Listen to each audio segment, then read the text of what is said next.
Hello and welcome to a brand new episode of Dylan Knows. It is February 12th, 11:15 February 12th. It is Super Bowl weekend. It is Valentine's Day weekend. It's Lincoln's birthday today.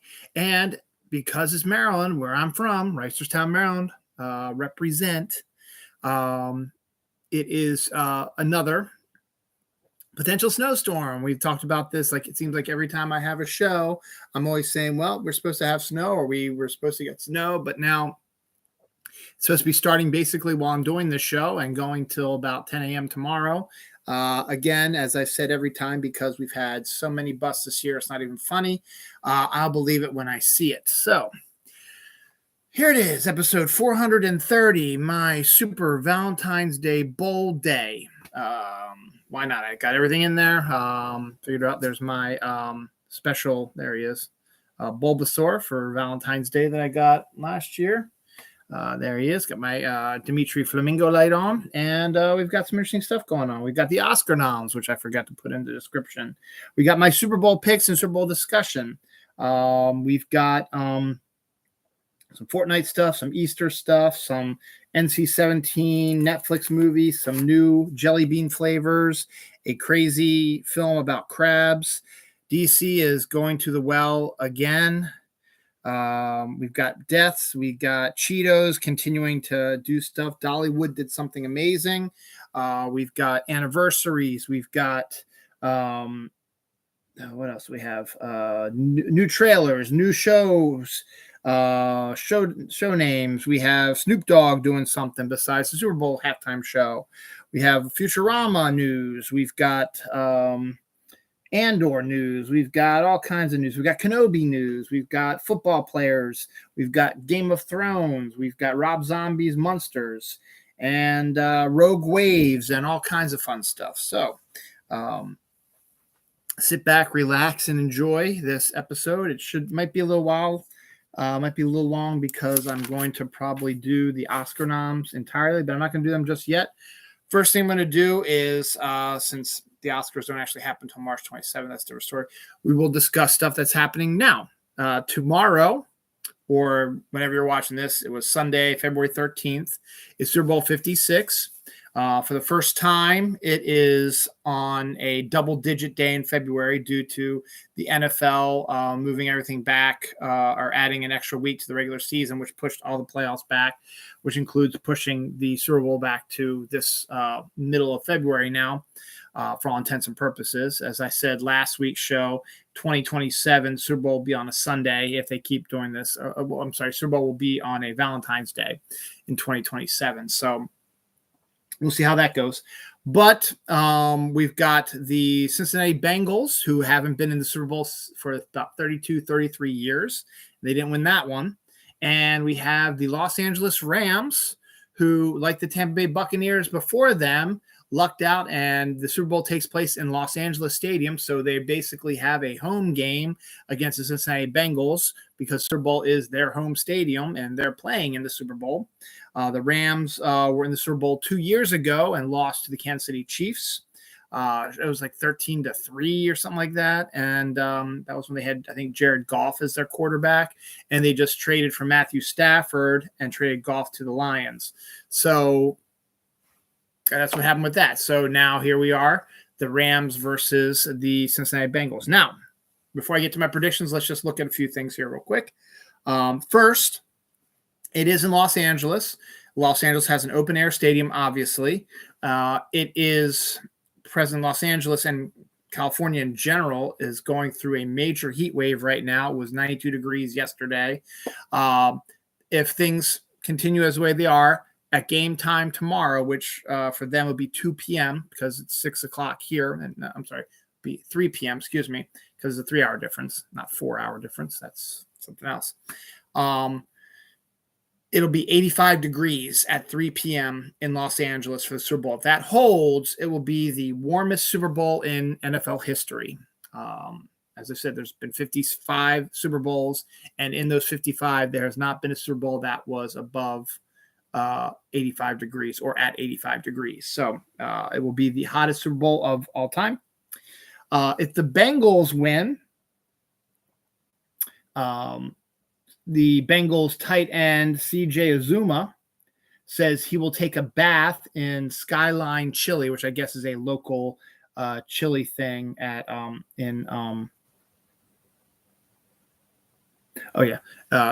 local chili thing in Cincinnati. And also because this is for Los Angeles, they don't really have a lot of football fans, so it's not a big deal for them really that much. But Cincinnati is a rabid fan base because they are in the Super Bowl.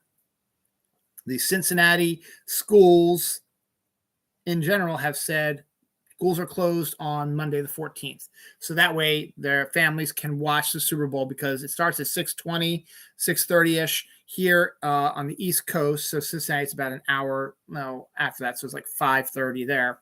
And it's going to go at least 4+ hours. Maybe longer than that, 5 to 6+ hours sometimes. It goes for a little while because there's the halftime show, there's the commercials, there's the celebrations of the winners and all this stuff. So it goes till about 11 o'clock at night, our time, 10 o'clock their time. So they don't want their kids to, particularly if Cincinnati wins, they're going to want to party it up. So they just said, kids weren't going to be coming to school anyway. So we may as well just shut down the school system on Monday the 14th, just because, hey, our team's going to Super Bowl. That way everybody can watch the game and not feel like, oh God, we got to turn it off or whatever. They can watch the whole game. They can celebrate and then they can have a day off to recover. Now, of course, the parents probably still have to go to work, but I'm sure there's probably some stipulations that they're going to be okay with. I got, it took forever, but we got a work poll going. And because we didn't have as much interest in it, I have 8 blocks this year.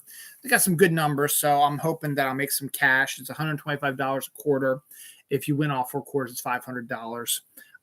So that would be great if I won all 4. I'd be great if I won one because I don't think I've ever won one of these block things ever in my 15+ years working at the job I'm at now and doing these polls every year. So that's a good thing. The commercials. I'm actually not going to do that yet. Another interesting thing is the winner of the coin toss at the beginning of the game has lost the Super Bowl for the last 7 years. So for the last 7 Super Bowls, whoever won the coin toss lost the game. So that's an interesting little tidbit to keep an eye out on. And commercials predictions, that's always a big thing. It's the halftime show and the commercials. This year, as always now, some of the commercials have already leaked. We already know what's going to be coming. We've already seen some of them. There's an Amazon Read Your Mind commercial with Scarlett Johansson and her husband, the comedian on Saturday Night Live. I don't remember his name right now. Colin Joad or something like that. There's going to be this is what I'm assuming. I haven't seen anything about it yet, but there should be a Kenobi trailer because they announced the Kenobi date of when it's going to come out. I'll get to that in a little bit. Actually, I'll get to it right now. So Kenobi is going to release on May 25th, 2022, which will be the 45th anniversary of Star Wars. Makes perfect sense. I was discussing last week when I potentially thought it was going to debut. Well, now we know it is May 25th, and that makes perfect sense for that. I'm thinking we're going to see a Kenobi trailer. I'm thinking we're going to see a new Doctor Strange trailer, potentially. Again, don't quote me. I'm just predicting what I think is going to happen. We're going to see the Dr. Evil commercial that's already come out. We'll see that. What's another? I think we're going to see the Jurassic Park trailer, which I'll talk about. Actually, may as well have that on my page too. The Jurassic Park Domination trailer for the last of the Jurassic World trilogy coming out in June. Debuted online earlier this week. I'm assuming we'll probably see it at the Super Bowl commercials. It's actually pretty entertaining. It actually looks really good. It's how humans have to interact with the dinosaurs who have now taken over the earth as well. And it brings back Alan Grant and Ellie Sattler and Jeff Goldblum's character, which I can't remember his name right now. So we've got the original 3 coming to help out Chris Pratt and Ron Howard's daughter, whose name also escapes me right now. So we've got that going on. So we'll probably see that. Rumors. We're going to see the first footage of Thor, Love and War. We need to see something soon because that's coming out, in July or August. I guess we could wait a little bit, but it's coming out not too long from now. And I don't think they want to wait till Doctor Strange comes out in May to do that. Batman's coming out March 4th, so maybe they'll have something then. I don't know, but we'll see. We're supposed to see something from that, I think. And then I can't think of really anything else that might be maybe a new Top Gun trailer.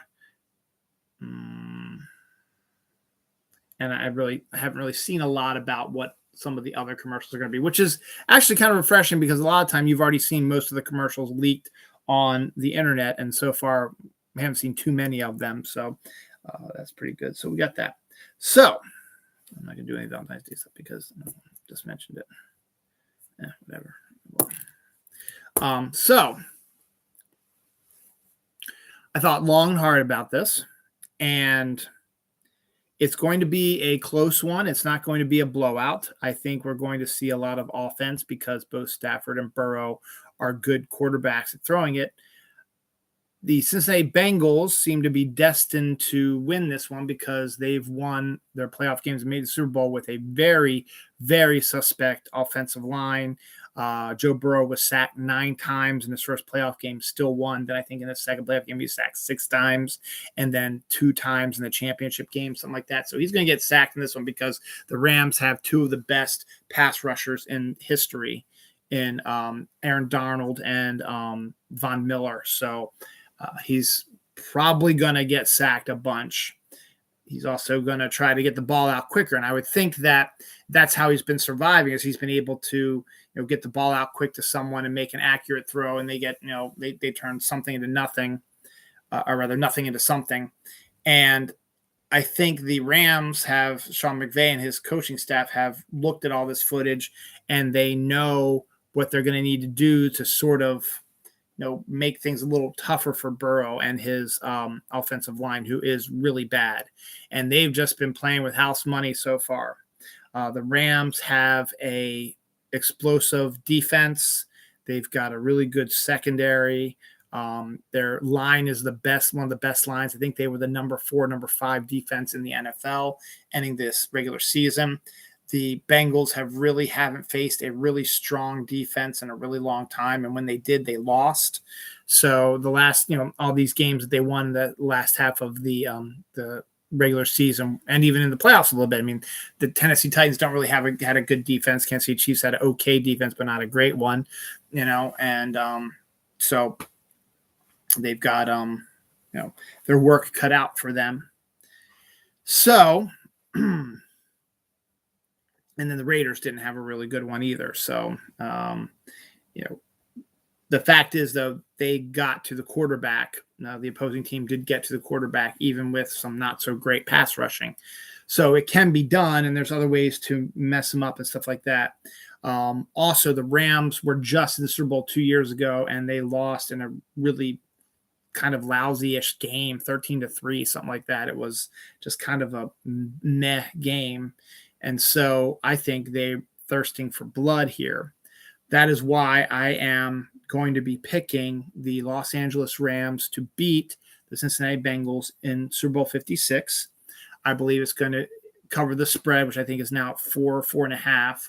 So we're looking at I think 3.5 is I think what it is. I think if you go for a 34-31 sort of game, 35-30, something like that, it should, I don't know what I'm talking about, but but I think that it's going to be in the 30s or like the low 20s, maybe like a 28-24 sort of game. It's going to be close, and I think there's going to be lots of offense. Now, again, my prediction, and next week's episode of Dylan Knows, I'll have a mea culpa if I'm completely wrong. I just think that the Bengals' time is up. They've had a really good season. They had a good playoff run, but they've been very lucky because that offensive line is lousy.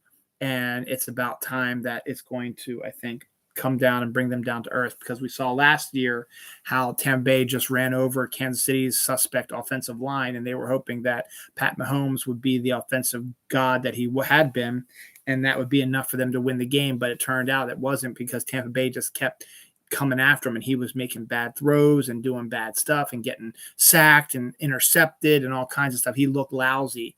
and that sort of bled into this year. He didn't look that great this year. So I think we're going to see something similar to that. I think Von Miller and Aaron Donald are going to go off on Burrow. And again, they said they don't necessarily have to rush him every time. They can, the way their line is so successful, they can just cause all kinds of issues for him and then get to him real quickly. So I think the Rams have got this one. I'm looking at, let's see, I'd say, let's go with 31-28. The Rams winning this one. So those are my predictions. Again, just my predictions. So everyone might have a different opinion. Maybe the Bengals, this is their season. Maybe they are a team that this is their magical season. This is how it's going to end. I think that the Rams are just a lot more hungry right now. The Bengals, I think, are just happy to be there. And the Bengals are set up really well to become problematic and make it to the playoffs and possibly other Super Bowls for the next 5 to 6 years at least. So we shall find out. So good on that. I didn't really have anything to say about Valentine's Day. Valentine's Day really isn't that big of a deal with family. And yeah, believe it or not, yes, it's not a trap. I've been with my wife for almost 22 years. And we've been married, 2004. So it's going to be 18 years this year. So I know my wife pretty good. And, there's not a lot that she requires. She doesn't wear jewelry. She can't wear makeup or perfume because of her job. So, I just get her stuff that she likes. She likes manga. I got her some manga. She likes t-shirts. I got her a t-shirt. She likes chocolate and jelly beans. I got her chocolate and jelly beans. I'm going to pick up some wine for her on Monday. She likes wine too. So I'm just going to get her stuff that she likes, and we'll be fine. Plus her birthday is March 3rd, so it's about 3 weeks away, so it's not too bad. So Valentine's Day has always been an interesting time. As I said, I've been with my wife for almost 22 years and married for 18. So during that time, I had someone to celebrate Valentine's Day with. Before then, didn't have anybody ever. My wife is really the first person I've had to spend Valentine's Day with that was not a family member. So instead, when I worked at the radio station, WLAF, which is known to have, light rock and, romantic songs and stuff like that, we used to do the wedding on ice down when there used to be an ice rink down at Inner Harbor called Rash Field. It's now a beach volleyball area. But we would have people come and renew their wedding vows, or in some cases even get married for real for the first time. The only stipulation is you had to do it on the ice. And we had an officiant, and they had to bring their marriage certificate if it was for the first time, or if they were just renewing their vows. They just had to let us know they were renewing their vows, that sort of thing. And we did a whole party for them. We had a wedding cake, and we had gifts for them, and it was a fun little thing to do with that. I don't have a lot of Valentine's Day wear. Because I just don't. I got 2 T-shirts this year. I'm going to wear one on Valentine's Day, and I wore one yesterday. Or I would have worn it today's show, but I figured I'd wear my William Shakespeare-esque sort of Cupid, sexy costume here. I don't have a Valentine's Day Hawaiian shirt. There really isn't a lot out there. Or any real hard daddy Valentine's Day shirts. There's a couple, but none that I could have gotten in time, obviously. So I'll have to keep that in mind. But as I said, I have my Valentine's Bulbasaur, which I got last year, which is wonderful. And I got my Pink Flamingo Dimitri. So we're all good on that. And, I'm not expecting the gifts that I get my wife. I'm expecting maybe a little bit of chocolate, and that's really about it. I'm not going to get that's TMI. I'm not expecting anything else, if you know what I'm saying, just because of the way things are going. Yeah, everything's fine, but I'm not going to get into it. So Valentine's Day is Valentine's Day. I like romantic comedies, so there's a lot of them out now. I before kids, stuff like that, I would watch a whole bunch of those, but I'm just not going to do that now. So I like the general idea of them, but I just don't watch them as much as I did before. So we'll see what happens. So that's my Valentine's Day. Nothing too exciting. So voila. So what else we got? Should I get ready to see? Has it been a half hour? No, about I'll go 10 more minutes. And then half hour and I'll do the Oscar nominations that came out this week. And I'll read you them. I will do my picks like usual. Either the day before or the day of the Oscars. This year, the Oscars are on March 27th, which just so happens to be my sister's birthday.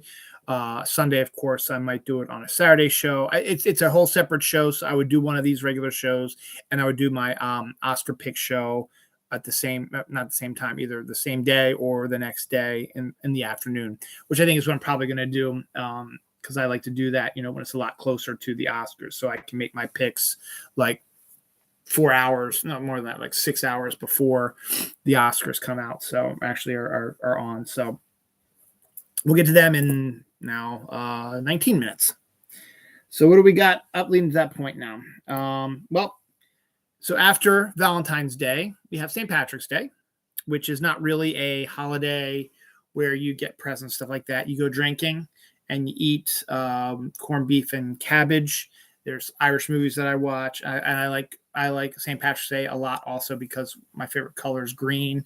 So I have a new St. Patrick's Day Hawaiian shirt, which I got earlier this year. So I have that ready to wear. I already have one. I've got a lot of green stuff. I'm going to go into Hard Daddy, and there's some really cool shirts I want to get there. So I'll be full on for St. Patrick's Day. And as usual, that's in the middle of the week this year. So it'll be the weekend before, the weekend after. I'll do my, it would be the weekend before I will do some St. Patrick's Day stuff.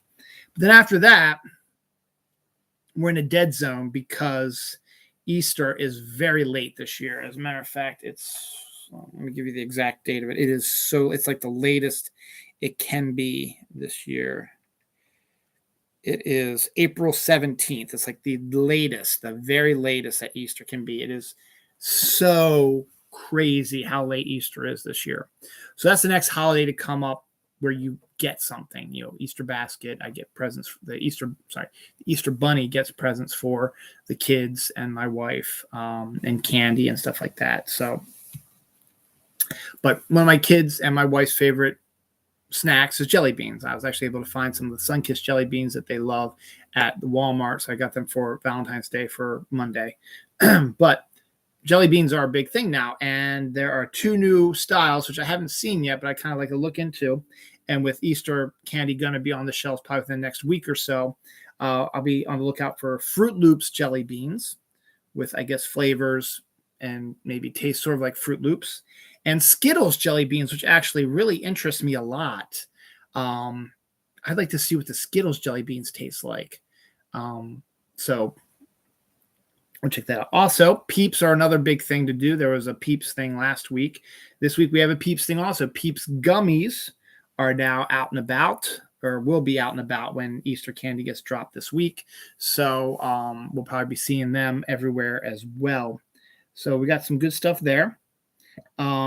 This is not Easter related, and it's not something we're going to have, but Dr. Pepper has been known to release a lot of different flavors, but only through like their website. You have to either do something or sign up for like something, and they'll send you one or whatever like that. They've had the chocolate one, they had the birthday cake flavored one, and some other ones. So there's some ones I'd like to try, but they don't have any of them. They have a new one now. It's berries and cream soda, and you have to sign up to get it and to try it. That sounds like it might actually be pretty good. I'd like to try that, but ain't going to happen because the Dr. Pepper cream soda, actually, when I first tried it, it didn't really taste like cream soda. It tasted like Dr. Pepper. But lately, once we've been getting, because my kids love it, I've been starting to get the cream soda flavor. So if you throw that in there and get like a berry flavored, Dr. Pepper sort of, taste to it, it could actually be pretty cool up there.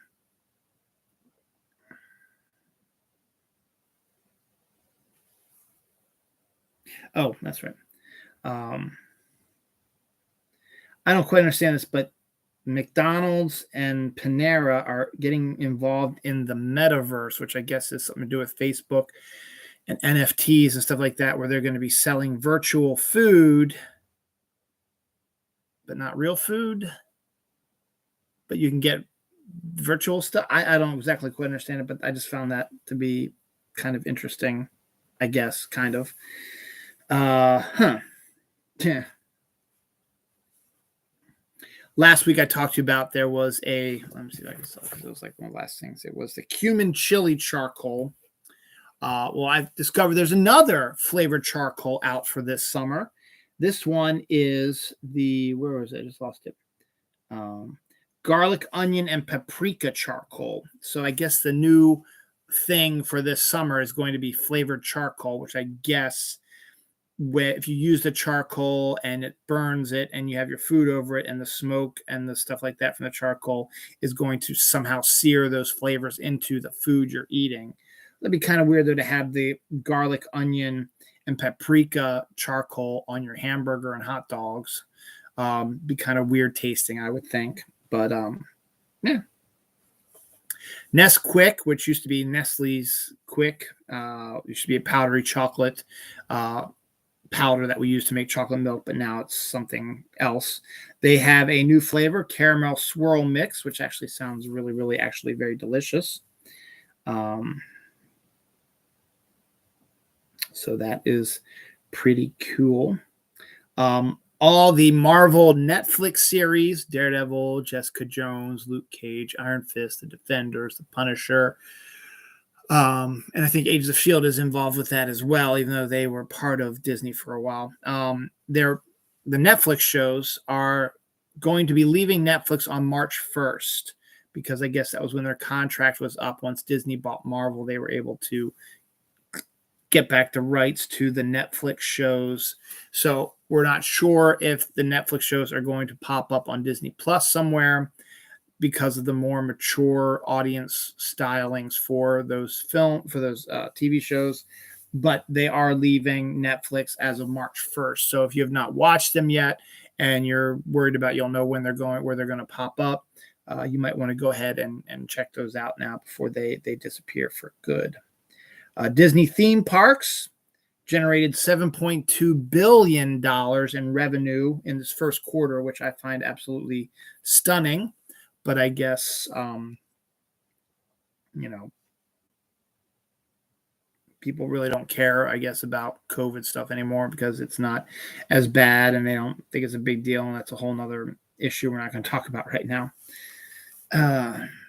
DC released which I find kind of odd also, and this might be in the Super Bowl also. You'd figure that they would release trailers for all their movies separately, but they decided to clump everything together into one massive dump. And so you get new shots from Batman, you get new shots from The Flash, including Michael Keaton's first lines reading as Batman.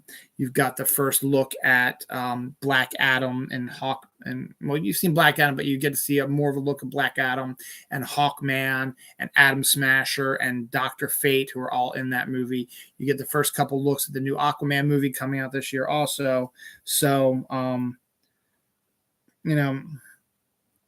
I guess it looks okay, but I would prefer, it would have been better to release each trailer separately and to show more of the stuff instead of just lumping it together, because just think if Marvel said, this is all the stuff coming out this year, and it's just bits and pieces of Thor and Doctor Strange and what else is coming out this year? Black Panther and other stuff like that, instead of the actual trailers themselves, people would be kind of like, what is going on? So we'll see. Here's a movie you probably don't even remember. DreamWorks did this a long time ago, maybe in the beginning of the century, but it's been a really long time. Actually, let me get the actual date of when it came out. Don't you just love live? Whoops! Don't you just love live YouTube shows? Because now I'm just like, oh, let's check this out. There we go.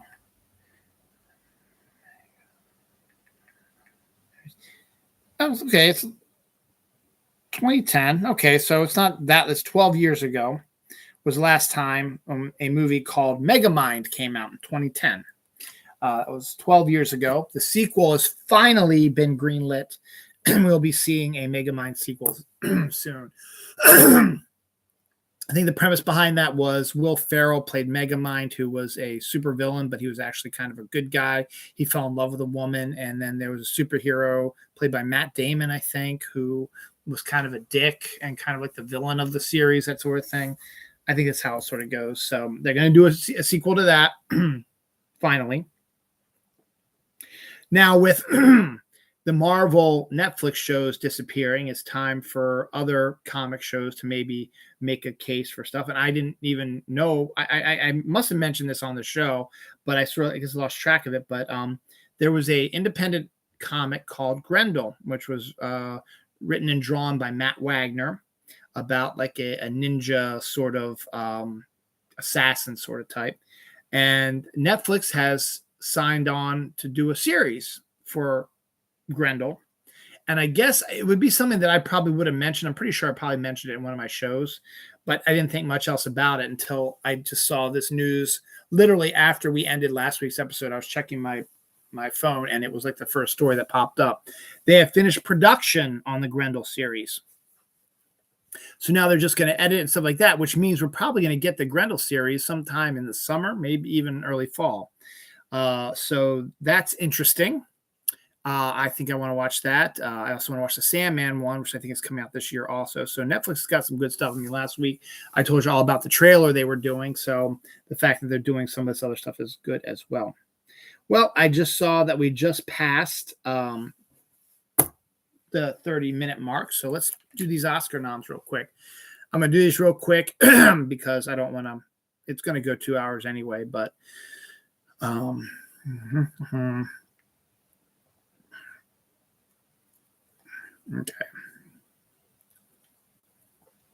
The nominee list. Here we go. Best Picture. The nominees are Belfast, Coda, Don't Look Up, Drive My Car, Dune, King Richard, Licorice Pizza, Nightmare Alley, The Power of the Dog, and West Side Story. Best Director, Paul Thomas Anderson for Licorice Pizza, Kenneth Branagh for Belfast, Jane Campion for The Power of the Dog, Ryusuke Hamaguchi for Drive My Car, Steven Spielberg for West Side Story. Best Actress, Jessica Chastain for The Eyes of Tammy Faye, Olivia Colman for The Lost Daughter, Penelope Cruz for Parallel Mothers, Nicole Kidman for Being the Ricardos, and Kristen Stewart for Spencer. Now, that's interesting because 3 of the 5 nominees are actresses who are playing in biopics, which I think is kind of interesting. And yes, you heard that right, Kristen Stewart for Spencer. Best Actor, Javier Bardem for Being the Ricardos, also based on a real person. Benedict Cumberbatch for The Power of the Dog. Andrew Garfield for Tick, Tick, Boom, also based on a real person. King Richard, Will Smith and King Richard, also based on a real person. And Denzel Washington for The Tragedy of Macbeth. So it's really cool to see Will Smith going up against Denzel Washington and throw Javier Bardem in there. And then Andrew Garfield and Benedict Cumberbatch. So I think that's kind of a good collection of actors there. Best Supporting Actress, Jessie Buckley for The Lost Daughter, Ariana DeBose for West Side Story, Judi Dench for Belfast, Kirsten Dunst for The Power of the Dog, and Anjanou Ellis for King Richard. Best Supporting Actor, Ciarán Hinds for Belfast, Troy Kotsur for Coda, Jesse Plemons for The Power of the Dog, J.K. Simmons for Being the Ricardos, Cody Smith-McPhee for The Power of the Dog. So 2 Power of the Dogs, which probably are going to cause those votes to split. So it looks like it's going to be J.K. Simmons, Troy Kotsur, or Ciarán Hinds. So we'll see. If I haven't, it might probably be Ciarán Hinds. Best Costume Design, Cruella by Jenny Bevan, Cyrano by Massimo Cantini Parini and Jacqueline Duran, Dune, Jacqueline West and Robert Morgan, Nightmare Alley, Luis Seguera, and West Side Story, Paul Tazewell. Best Sound, Belfast, Dune, No Time to Die, Power of the Dog, West Side Story. Best Original Score, Don't Look Up, Dune, Encanto, Parallel Mothers, The Power of the Dog. Best Adapted Screenplay, Coda, Drive My Car, Dune, Lost Daughter, Power of the Dog. Best Original Screenplay, Belfast, Don't Look Up, King Richard, Licorice Pizza, The Worst Person in the World. Best Animated Short, Affairs of the Art, Bestia, Box Ballet, Robin, The Windshield Wiper. Best Live Action Short, A la Kachu, Take and Run, The Dress, The Long Goodbye, On My Mind, Please Hold. Best Film Editing, Don't Look Up, Dune, King Richard, The Power of the Dog, Tick Tick Boom. Best Makeup and Hairstyling, Coming to America, Cruella, Dune, The Eyes of Tammy Faye, and The House of Gucci. Best Animated Feature, Encanto, Flea, Luca, Mitchells vs. the Machines, Raya and the Lost Dragon, which is interesting because Disney's got 3 of the 5 that they're dealing with. I mean, Luca's Pixar, but still it's technically considered Disney. Best Documentary Feature, Ascension, Attica, Flea, Summer of Soul, Writing with Fire. Now, I'm sorry I'm not announcing who the nominee people are. I'm just trying to get this through here so I can continue my show. I'll probably do it when I do my picks. I'll probably do the names for it. Best Documentary Short, Audible, Lead Me Home, The Queen of Basketball, 3 Songs for Benazir, When We Were Bullies.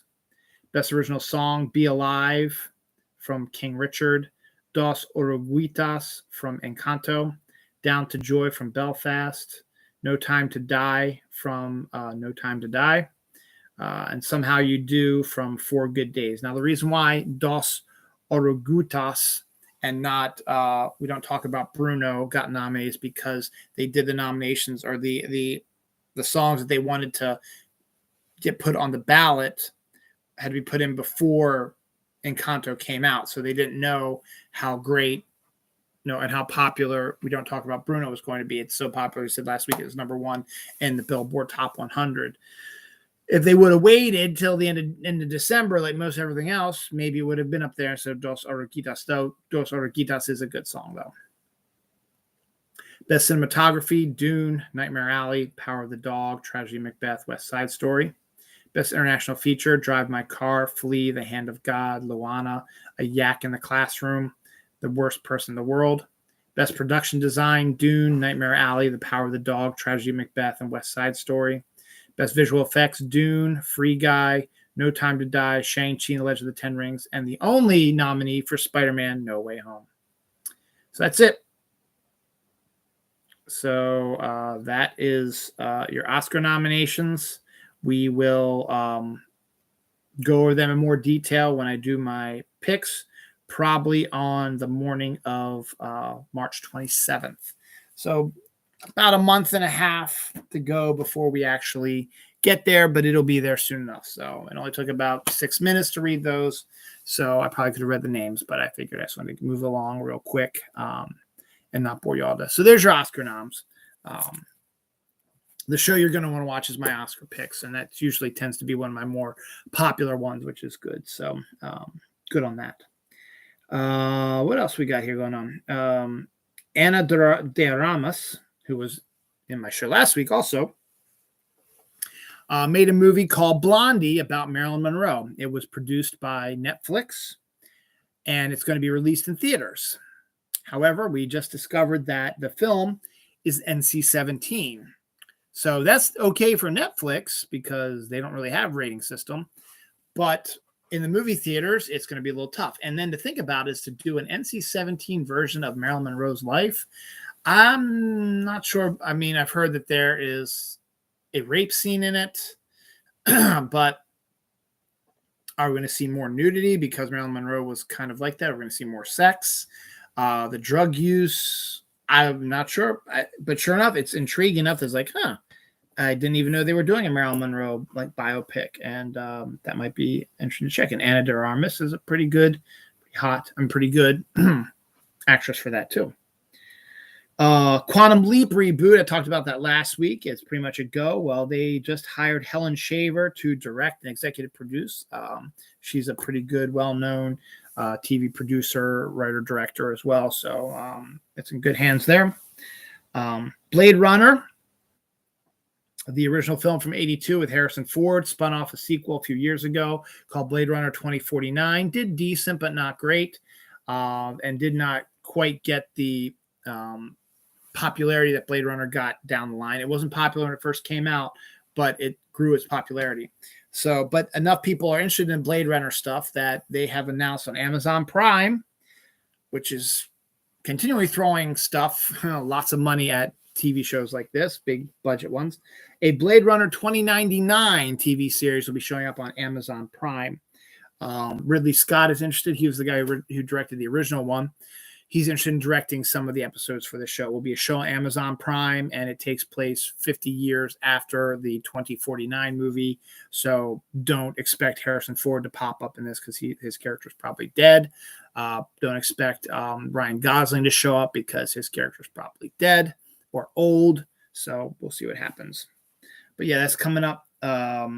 Again, so as I said, Amazon's got Wheel of Time. They've got the Lord of the Rings, which is also another thing we might see. We're going to see the first trailer for Lord of the Rings during the Super Bowl. So that is one we know for sure we're going to get. So that's good. Shang-Chi, Simon Liu has joined Margot Robbie in Greta Gerwig's Barbie movie, which is, yes, about the Barbie doll. So that's interesting. Wes Ball is going to direct Valiant Comics team Harbinger. So we finally get to see some Valiant Comics movies out there. We saw Bloodshot from Vin Diesel back in 2020, but we haven't seen anything since then. I think Shadow Man would probably be a more interesting one. Turok the Dinosaur Hunter, of course, would be really interesting. Dr. Mirage is another really interesting one. Hell, Magnus Robot Fighter would be a good one to do also.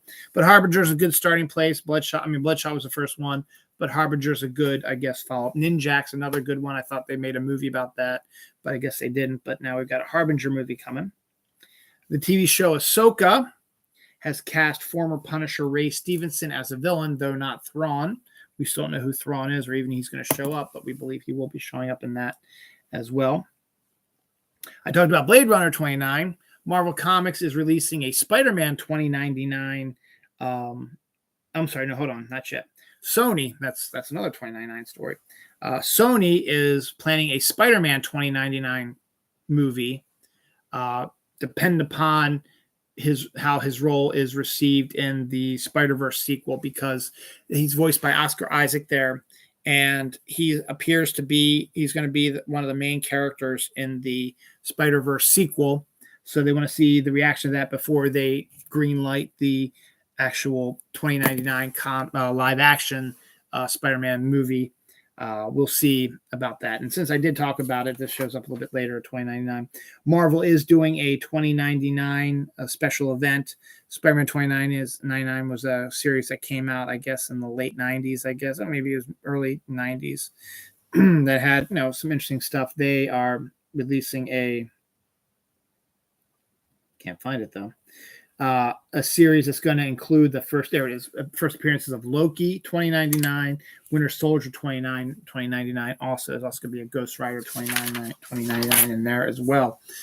So that's pretty cool to see that. So 2099 is getting a lot of love now from all that. I just went over the Oscars, and West Side Story's got a bunch of Oscar nominations. If you didn't get a chance to see it, don't worry. The Oscars, as I said, come out on March 27th. Well, March 2nd, West Side Story, the Steven Spielberg version, will be coming to Disney Plus for free. So I think I might check that out. So I've seen at least one movie that was nominated for Best Picture. I mean, I could always check out Dune. I will see about that. I'm not overly excited about that, but we shall see about that as well. Speaking of Disney Plus, they were going to do a Beauty and the Beast, live action Beauty and the Beast prequel that followed the villain and LeFou, his partner. Josh Gad played the character of LeFou, whatever it was, in the live action version. They were going to do a show centered around his character and Gaston, the bad guy. It just didn't sound like a really good idea for a series. And earlier this week, they announced that there was a female who was going to join the cast. But then Disney went around and said, no, we're not going to do this series. So they scrapped the Beavis and Butthead. The Beauty and the Beast prequel series is no longer a go at Disney Plus. So, he gone. David Ayer, who directed the movie End of Watch, which was sort of a found footage sort of police film that starred, I think it was either Gosling or Gyllenhaal. They looked the same. I think it was Gyllenhaal. And Guzman, who played the the very talkative guy in the Ant-Man series, the Latina. I don't know, but they're going to be doing. David Ayer wants to do a TV show about end of watch. So I guess that's something.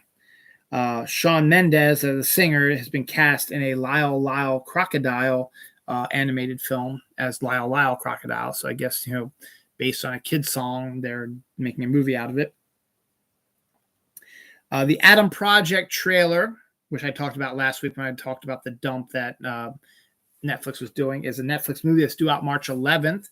It stars Jennifer Garner and Mark Ruffalo reteaming again after 13 going on 30. Ryan Reynolds, and who's the other really famous one in there? Also, I can't remember who the other famous person is. But it's by the director of Free Guy, and I think it's Sean Levy, I think. And it's about a time-traveling pilot played by Ryan Reynolds who goes back in time to visit his younger self to help him save the universe, sort of thing. So first full trailer for it came out this week. It looks actually pretty good. Infrared images show UFOs swarming after Navy destroyers. That happened recently this week. So more proof that UFOs are among us. Son who racked up a huge Fortnite bill, buying V-Bucks and getting sins like that on his father's credit card, is forced to earn back every penny that he spent. I guess that's to teach him a lesson, I suppose. Because Super Bowl's in Hollywood, you've getting a lot of people out there for our Super Bowl week. They're getting involved in all kinds of stuff. We've had a couple incidences out there. The first one is rapper Kodak Black was shot in West Hollywood during this week. I think he wasn't killed, but I think he's in not critical condition, but he's in the hospital right now. And the New Orleans Saints stud running back Alvin Kamara has been arrested in Vegas, which isn't Los Angeles, but it's close enough, for battery resulting in severe bodily harm. So Alvin Kamara is in a bit of hot water right now.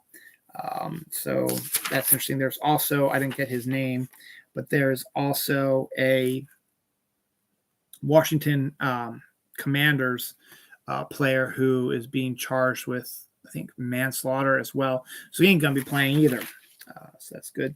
Speaking of Disney Plus, I guess there was a Halloween movie a long time ago, a kids movie called Under Wraps about a mummy.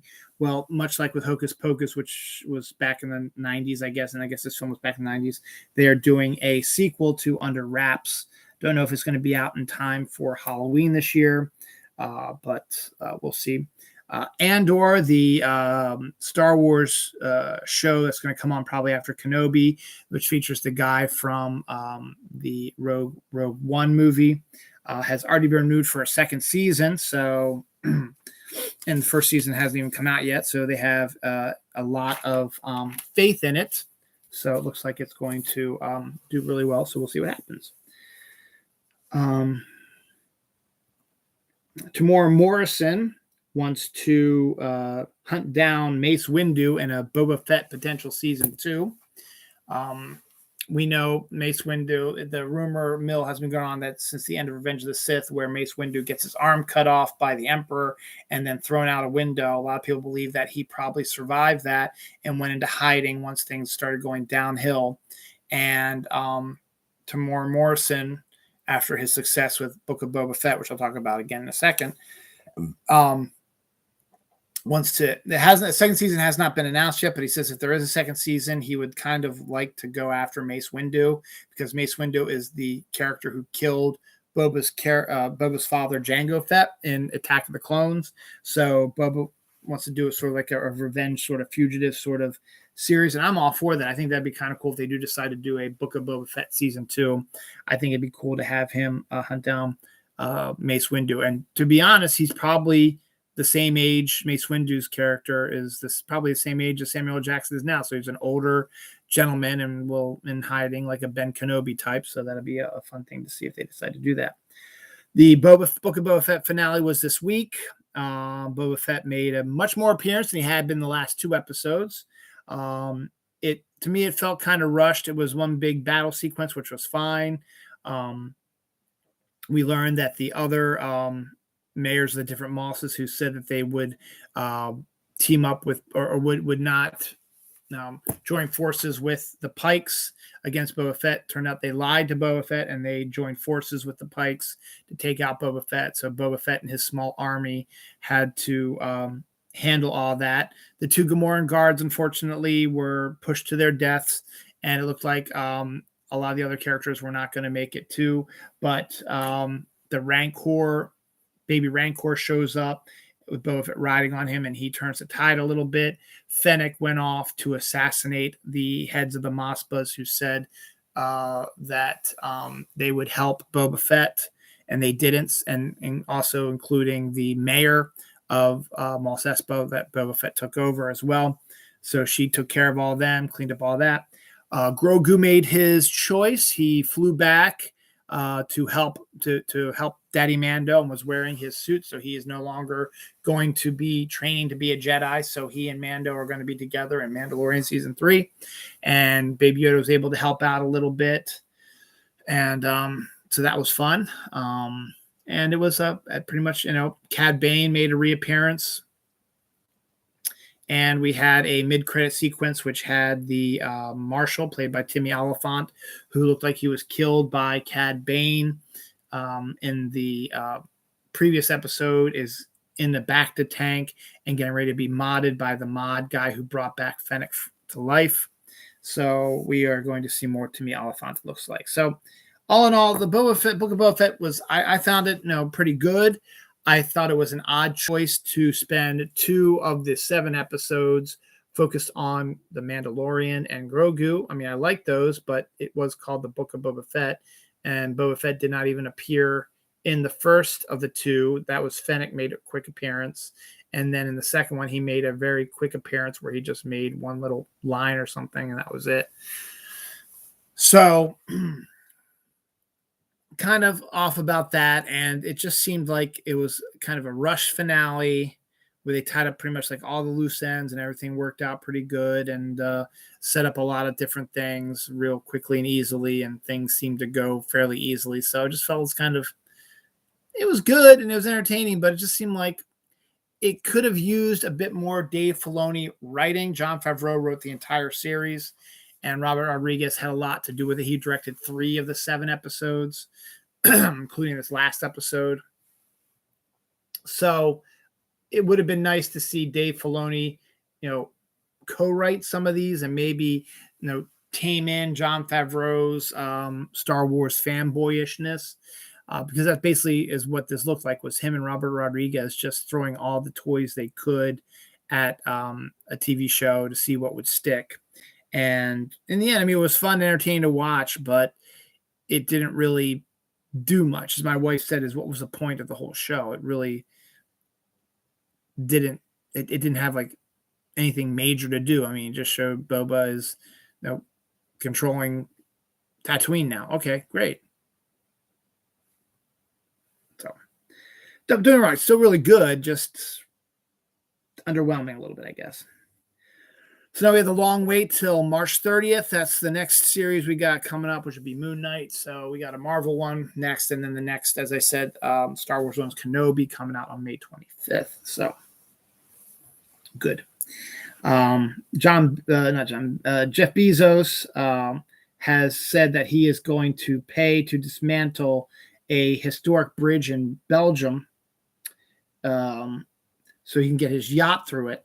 Well, the people who live there are not big fans of that, so they are vowing to egg his yacht if it comes through and he tears up that historic bridge.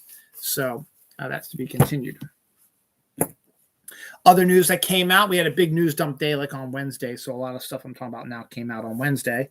Futurama has been picked up for a reboot, a rebirth, whatever you want to call it. Bunch of new episodes for Hulu. The thing that's causing some issues, though, is John DiMaggio, who does the voice of Bender, is refusing to come back to voice Bender unless he gets paid more money. All the other cast members have come back to do the voices, so a lot of the fans are like, I don't want to watch it if John DiMaggio doesn't do the voice of Bender. So we'll see about that.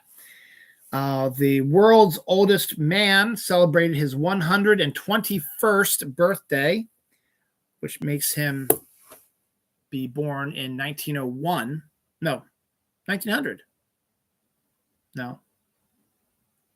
1901. Yes, 1901. So he was born in 1901. Yeah, very cool about that.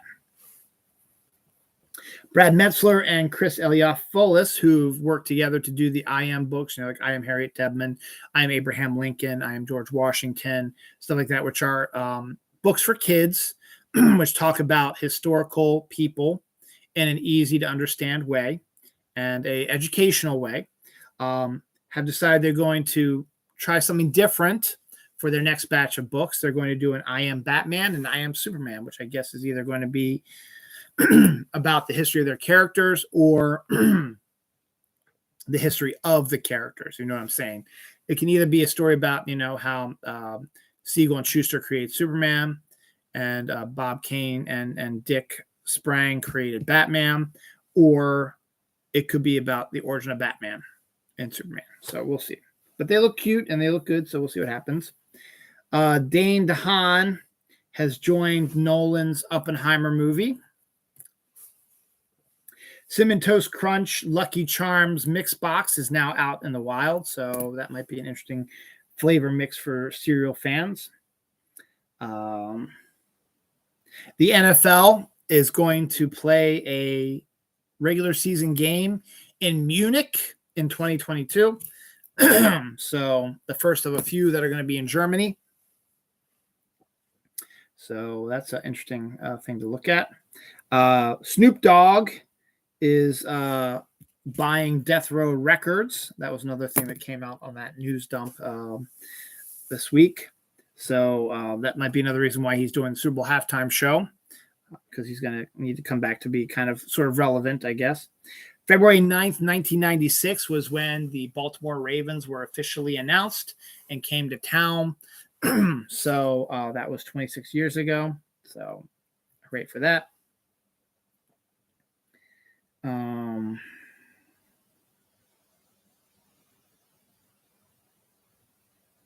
Okay. Mario Strikes Ball Legacy, something like that. It's a violent soccer game, was announced this week during the Nintendo Switch news dump that they did. So it looks like one of these like violent soccer games, which I used to play when I was in college. So that's kind of cool. They're bringing that back. The Wii Sports, which were hugely popular, bowling and fishing and hockey and stuff like that, will be getting updated and upgraded for the Switch as well. That was announced this week too. So we got that coming. Another thing that came out during the news dump on Wednesday, Entertainment Weekly, which had been a magazine that I used to read religiously, and every Oscars I would use it for I would read it for their Oscar predictions. That would help me make my predictions, is shutting down their magazine after 30 years in business. Times are changing. It's about time, I guess. It was always an interesting magazine, and I always liked it, but I just stopped getting it. I don't know. I guess I stopped reading it after a while. I think particularly when I got kids, it got to be, not as important because I was dealing too much with the kids. So, yeah, whatever. It's kind of sad, but there you go.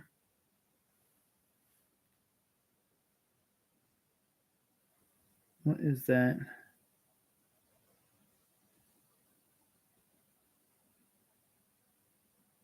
Oh, yeah, a new potential travel to Mars creation has come up. It was I didn't quite understand what it meant, but some sort of laser machine would be able to send a spacecraft with people in it to Mars in 45 days, which would cut down immensely on the amount of days because now it's going to take about 1.5 years to get to Mars.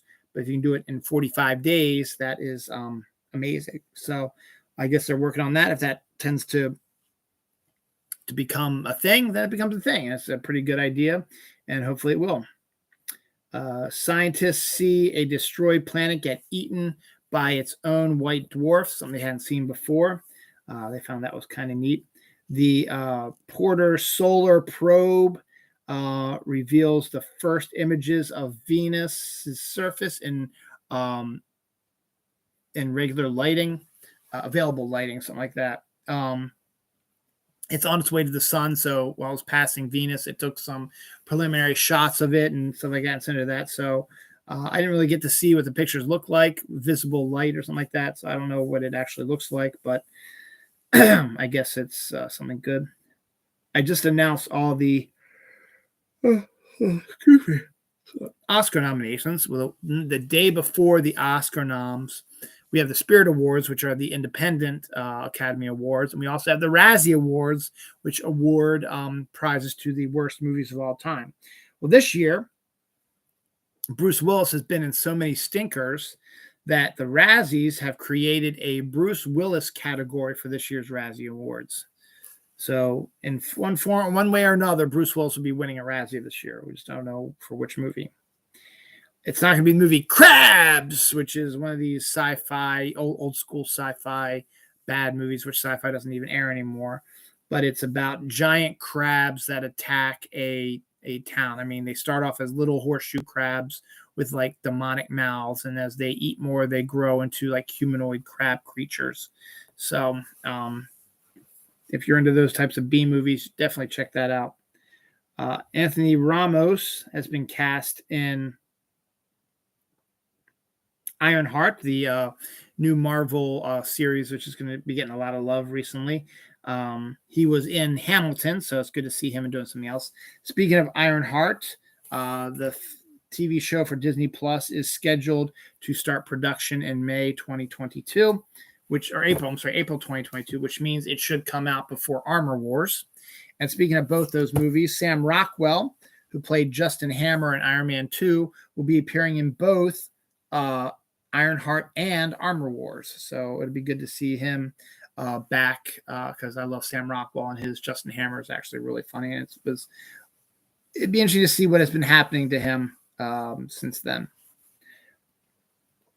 Spider-Man No Way Home surpassed Avatar at the domestic box office this week. So it is now the best domestic, or it's up there. It's one of the at least top 3 best domestic film, highest grossing domestic films of all time. So that's up there. It's not going to catch Avatar in the worldwide gross because it needs to make at least an additional $1 billion to even do that. So probably not going to happen. Steve Soderbergh doesn't understand why there is no sex in superhero movies. It's because they're superhero movies for families.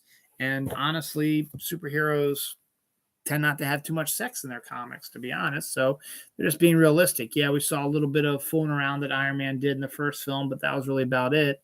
I think there was a sex scene in the Eternals. Still haven't seen the Eternals yet, so I don't know. But other than that, there's really no reason to have a sex scene. It just stops in a comic book movie. It would just stop the flow of stuff. I mean, do we really want to see a sex scene in Avengers Age of Ultron between Black Widow and Bruce Banner? No. Do we want to see a sex scene between Peter Parker and MJ? No, I don't want to see that either. These are superheroes. I don't want to see that. Do I want to see Captain America getting it on with Sharon Carter? That actually might have been too bad because that would reveal he's moving on and he's not a virgin anymore. But at the same time, there's no reason for it. In the Black Widow movie, it would have been good to see Black Widow have sex with somebody. I don't know anybody. I wouldn't be averse to it, but it would stop the flow of the movie. And so there's no reason to do a sex scene in a superhero movie. And so I don't understand what your question is. What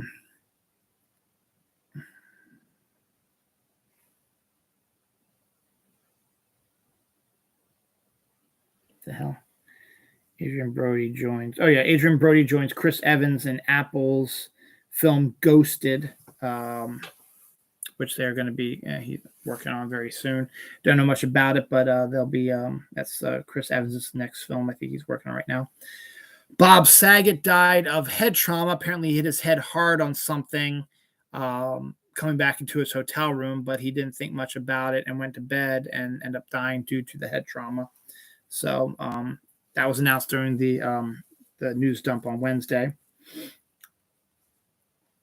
Mario Kart 8, which is currently the most current Mario Kart game. My kids and wife actually played it earlier today. They are in this Nintendo Switch announcement that was this week. They announced that they're going to be releasing 48 new tracks via a patch you can get on the online store. Not all at one time. They're going to do like 6 every like 8 weeks or something like that through 2023. So it'll be tracks that were in the previous Mario Kart games that will be now applied to the Mario Kart 8 scenarios. So just in time for the Super Bowl, Cheetos is re-releasing their sweet corn, not chips, but their little Cheeto length, like pretzel stick things, sort of thingamajaggers. So that's coming up. Duncan Hines is releasing a Fruity Pebbles icing and a cookie dough icing. That's kind of interesting to put cookie dough icing on a cupcake or a cake. Would be kind of interesting. Milk chocolate honey graham M&Ms are some of the new M&Ms coming out here soon. Russell Crowe joins the Sony Kraven the Hunter movie. Eli and Peyton Manning have signed up through their Monday night show on ESPN. They've signed through the 2024 season, so they'll be doing that for the next 2 years. Arizona released a sweet apple juice drink, which I would love to try. It looks really, really good. Blumhouse has released their trailer for the Firestar rebooted film based on the Stephen King novel. That's due out May 13th. Stars Zac Efron and Kurtwood Smith is in it as well. Looks entertaining for the most part. Dollywood and the owner of Dollywood, Dolly Parton, are saying they are going to pay all tuition costs for employees who decided that they are going to pursue higher education. I think that's a brilliant thing. The Joker in this past week's Batman Catwoman comic has said he is the only man who can satisfy Batman sexually. Joker's insane anyway, so I'm not going to take much into it, but they made a big deal about it news this week, and it's not even in real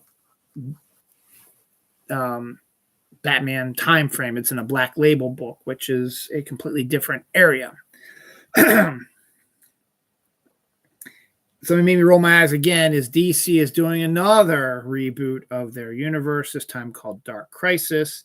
They do one every year, and it's just becoming monotonous. It was written by Joshua Williamson, which is rolling off of the Death of the Justice League thing, which is this Dark Crisis is going to bring about the arrival of what they were trying to do with the Gen 5 stuff that they were trying to do, that they're going to reincorporate some of that into the stuff where they're going to have, Superman, Batman, and Wonder Woman all die and have their legacy characters like the Robins and the Nightwings take their places and stuff like that. So it's a good time. I'm decided that I'm not going to be watching reading comics all that much longer and buying them that much. This is just another blatant money grab that just leaves me scratching my head. It's just like,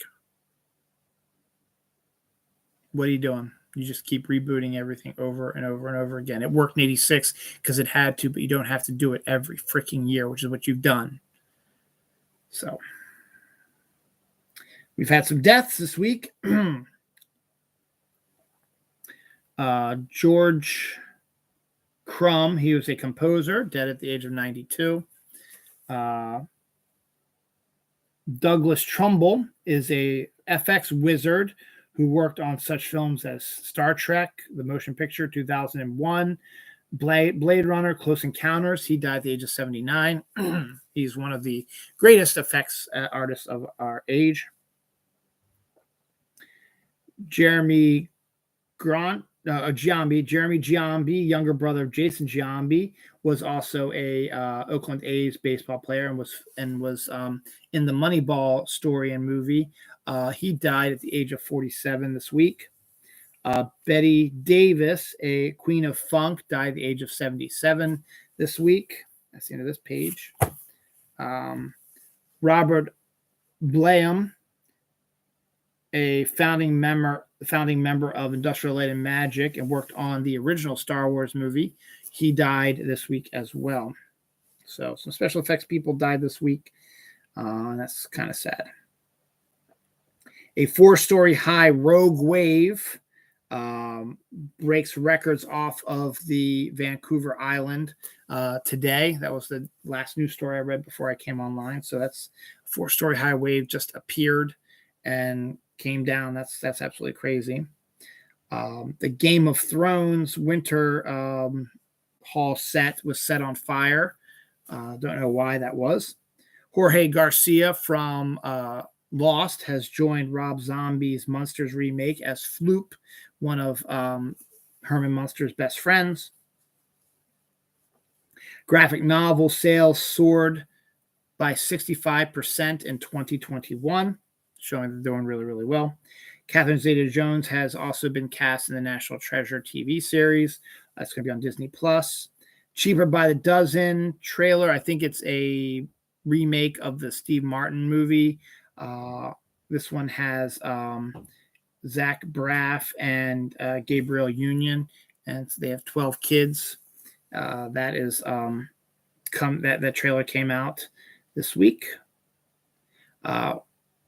Frontier and Spirit Airlines, the cheap airlines, are merging into one massive airline, and they'll become the 5th largest airline in the country. So that's going to happen. Long Live the Pumpkin Queen, a novel that is kind of a sequel to The Nightmare Before Christmas, is due out on July 5th. And it focuses on Sally. That should be pretty interesting. Flat Earther finds himself actually proving that the planet is round. He spent $20,000 on an experiment to prove that it was flat and discovered that it actually is round. Lightyear trailer, which has Chris Evans, the voice of the real Buzz Lightyear, dropped this week. It's June 17th from Pixar. Has a robot cat in it, and it just looks, it's just like, do we really need this movie? And the answer is no, we really don't.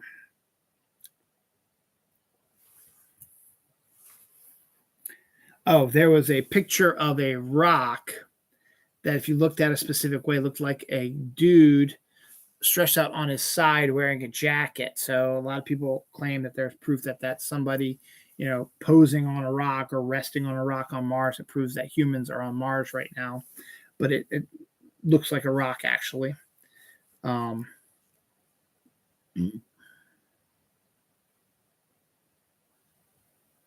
hell is that? According to a new poll, Maryland has the second smelliest people in the country. Florida's first place. No, I don't believe it. And a lot of people in the comments are like, are you insane? New Jersey probably has, worse than Maryland does. Why do we have bad smelling people? Why do you think we do? I don't think we do. I haven't smelled anybody bad. Everybody I work with, they have bad breath. They might not have, they don't have bad body odor. So I don't understand that.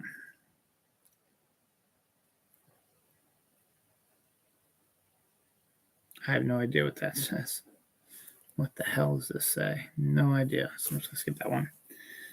Fox has acquired the rights to Gumby, so we're going to see a new animated series with Gumby and a live action Gumby sort of thing.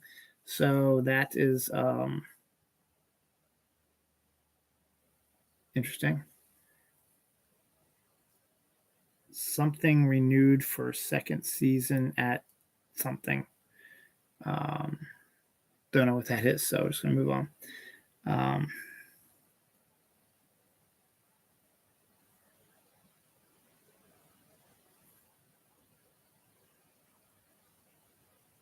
What the hell does this say? My God, what is wrong with me? Oh, Brie Larson and Jeremy Renner, that's right, are getting their own Disney Plus live action series, but it's not Captain Marvel and not another Hawkeye one. These are docuseries, and they're not really going to be acting in them. They're going to be, I think, well, Renner might be working on his, but Brie Larson is going to be producing a docuseries called Growing Up, which focuses on 10 people as they, how they, the different experiences they have growing up and stuff like that. So it's like a docuseries. And Jeremy Renner's is called Renovations, where he helps build vehicles that are needed for special needs in various parts of the world. So I guess he's going to be building stuff for that. But yeah, there's that.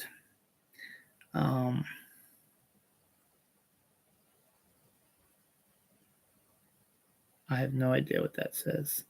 Something was renewed for a second season somewhere. At Amazon. It's at Amazon. Oh, Reacher. That's right. Reacher has been renewed for a second season at, I got to figure it out, at Amazon. A lot of fans of the Reacher books are much happier with this series than the Tom Cruise movie, because Reacher is a taller guy, stronger guy, and you had Tom Cruise is a small guy, not so strong type of thing. So Marvel edited the artwork of Greg Smallwood. He was doing a story for Elektra, Red, White, and Black, or Black, White, White, and Red. And in it, Greg Smallwood was drawing an Asian child and made the eyes look Asian and the child look Asian. I mean, that's what he did. He's an artist and he knows how to draw them. Well, Marvel came in and edited and made the eyes be open instead of down lower like the Asian eyes are. So it looks like just regular, like a regular kid. So they sort of made it un-Asian. And Greg Smallwood called him on it. And so Marvel's in a little bit of trouble with that right now. So we're going to figure out about that. Finally, I thought this was going to be like a 2-hour one, but it looks like we're going to, edge out here. Maybe I should have read the Oscar nominations a little bit slower. Anyway, conservatives had quite a week this week. Kevin Sorbo asked why other like drugs for like an insulin and stuff like that, isn't free like the COVID vaccine is. Kevin Sorbo is anti universal health care and anti-socialism. And what he was recommending was socialism and universal health care. So people in the comments jumped on him and said, dude, you've finally seen the light. We've been trying to get universal health care and socialism, and it's good to see that you agree with us on these ends. So he unintentionally, because he's a freaking moron, agreed with them about socialized medicine and universal health care, while trying to think that he was being smart and making a statement and kicking the liberals when they're down. So he was a fucking idiot about that. And then today, or rather yesterday, he complained on Fox that he has 30 scripts written and crews already set for all these movies, but nobody is willing to give him money because he's a conservative. Well, first of all, you wouldn't have any crews because you have no budget. If you have no money, you have no budget. They're not going to work for free for you. They want to be paid. So if you don't know what your budget is, there's no fucking way you're going to have a crew. Same with, saying you said he had locations as well. There's no way you would have locations because, again, you don't have a budget. You're, again, crying that, because you're conservative, you're being prejudiced against in Hollywood. Well, guess what? There's a whole bunch of conservative people who, like Kirk Cameron's able to make money to make stupid movies. And other actors who are conservative are able to make movies and get money to make movies and do movies like that. And maybe one reason why is there was a conservative movie company that made a movie with Kevin Sorbo. It didn't do very well, so they don't want anything to do with you because you're an asshole. And also, if you have all these rich conservative friends, why don't you ask them for the money to make these films? So again, it was just a way of him to say, whoa, woe is me. We're being prejudiced against because of our conservative values. No, you're not. You're being prejudiced. You're not being prejudiced at all. You're just a complete and fucking utter moron. Don't understand anything about anything. Madison Cawthorn also got involved this week.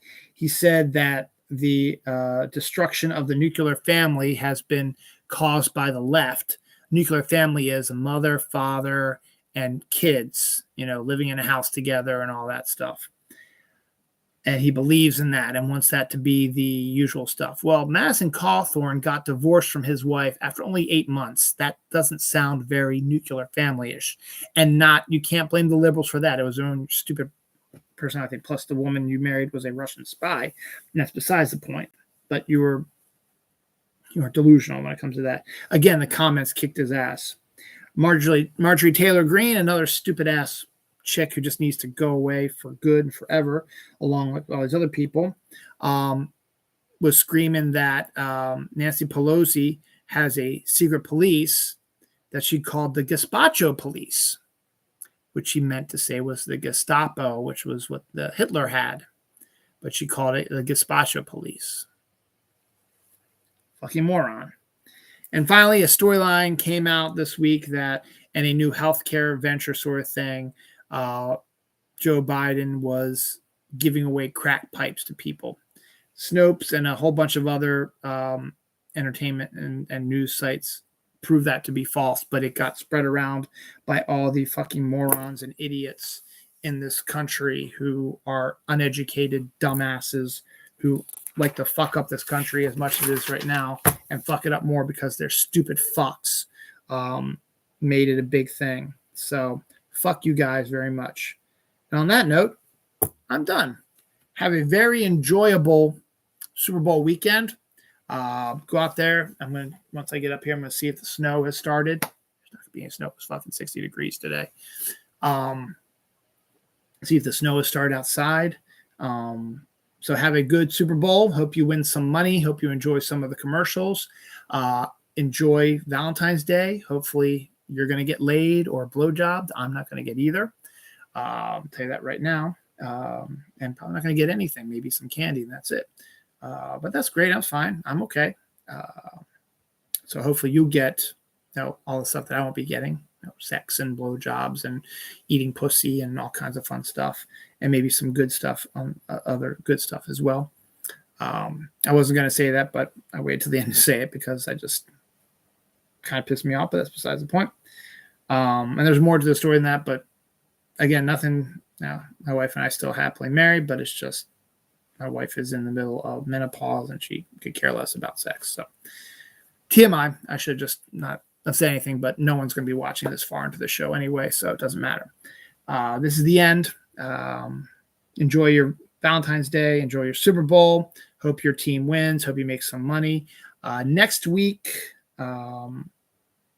we get back. It's President's Weekend next weekend. Get back to nothing exciting going on. No more football till August. No major holidays till St. Patrick's Day and Easter. So it's just going to be a bleh sort of thing. We do have 2/22/22 coming up, but that's not next weekend. It's after that. So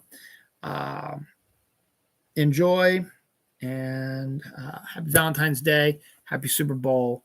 And we'll see you all later. I'm going to try to get this to end right on time. Which is it's raining now, so we'll see what that says.